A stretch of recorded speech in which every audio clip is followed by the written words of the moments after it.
So we're looking at how permaculture principles can be applied to a business model. Permanent culture, it's an oxymoron or it's a reality with better planning? I like to think it's a reality with better planning, and that's essentially what permaculture is all about. It's about design and planning. Now you can take a moment and kind of read the quick and dirty explanation here by David Holmgren. He's one of the co-founders of permaculture. That gives you a really good synopsis of what it is.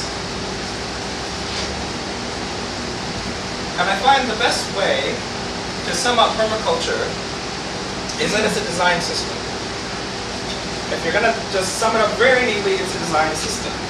You're looking at things holistically, you're not breaking things down into one little problem, pretending like it exists in isolation, because it doesn't. You're in a closed environment, you're in one planet. One thing affects another. Maybe not totally directly, but they're all connected somehow. And if we stop thinking that it's just, oh, A plus B equals C, we're actually going to start getting to the heart of a lot of these problems.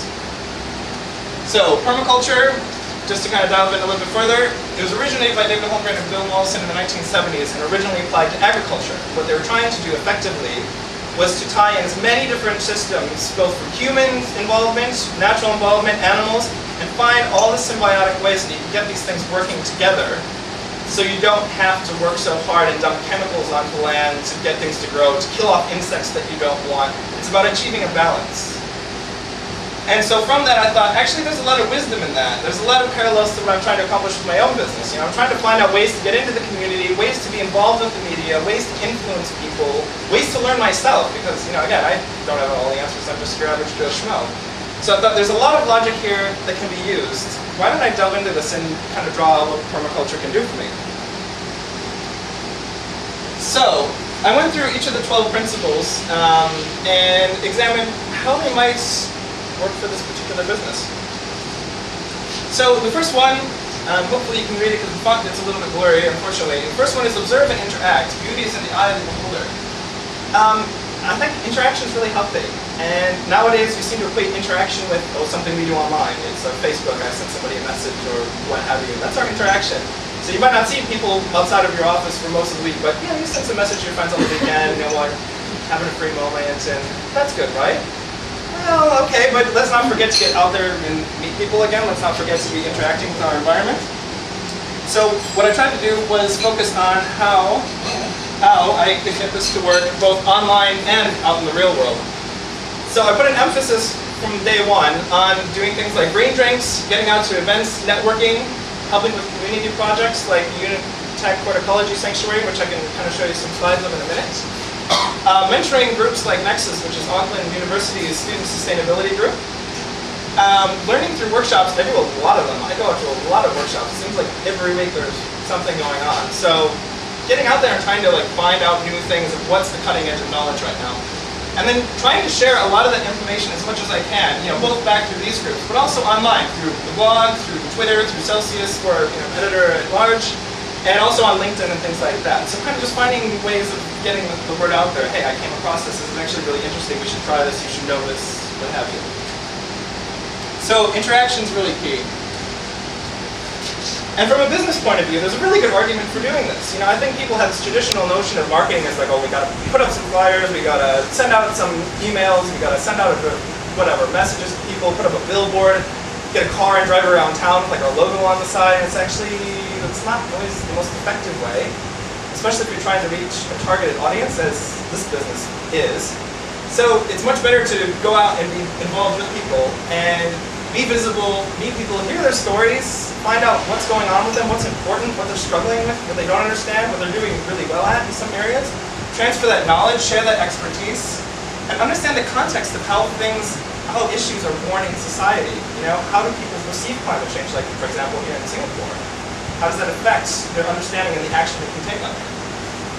So it's all about trying to grow and influence culture and take leadership opportunities as it comes up. It also means no need to waste a lot of money and material on advertising or excessive marketing. This being very targeted for your approach. Let's be energetic. Catch and store energy. That's principle number 2.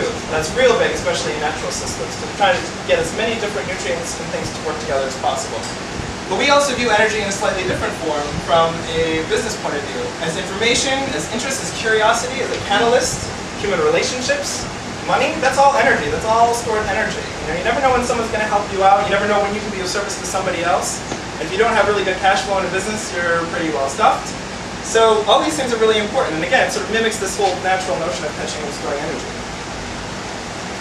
So for example, just a few ways we capture and store energy. We use website mechanisms to capture contact information and interest from people, what's on their mind, what they're commenting on.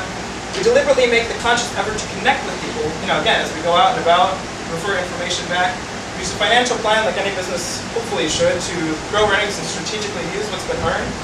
And in the New Zealand context, sorry some of these brands aren't entirely familiar to you, we try to spend locally with businesses that support our ethics in some way, shape, or form. So money's going back into the community. We're not working against our values. Again, that's sort of the thing that's coming up.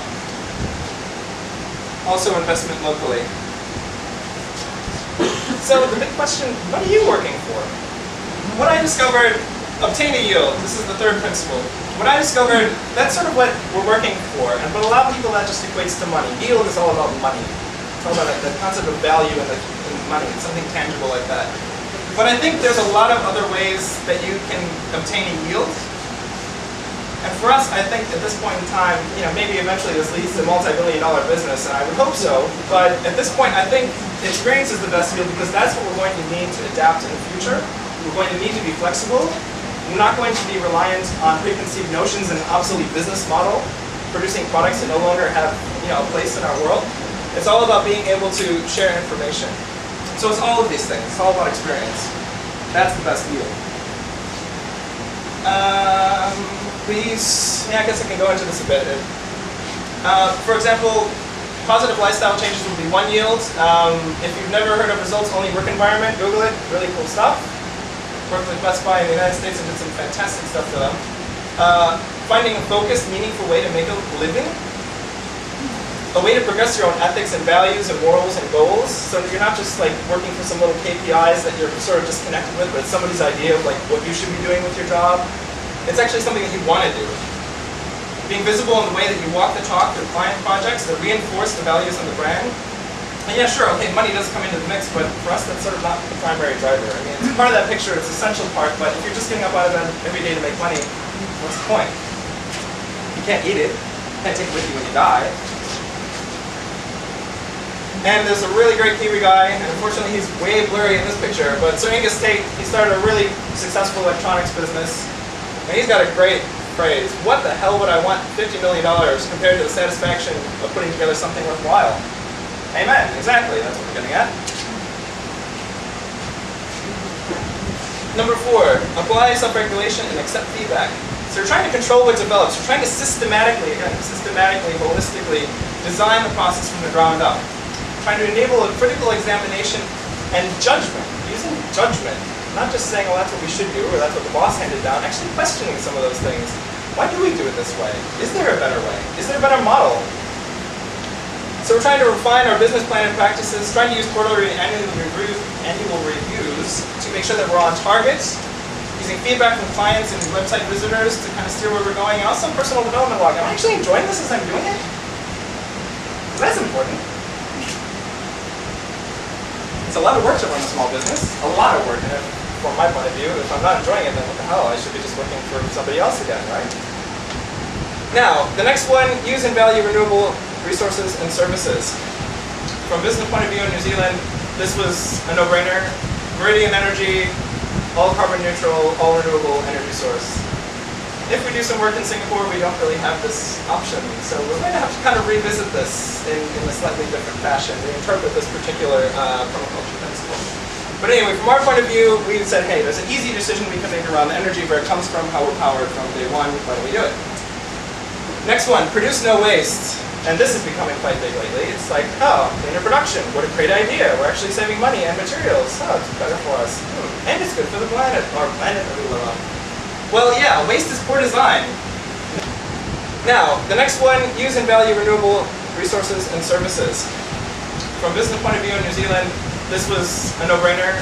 Meridian energy, all carbon neutral, all renewable energy source. If we do some work in Singapore, we don't really have this option. So we're going to have to kind of revisit this in a slightly different fashion, reinterpret this particular permaculture principle. But anyway, from our point of view, we said, hey, there's an easy decision we can make around the energy, where it comes from, how we're powered from day one, why don't we do it?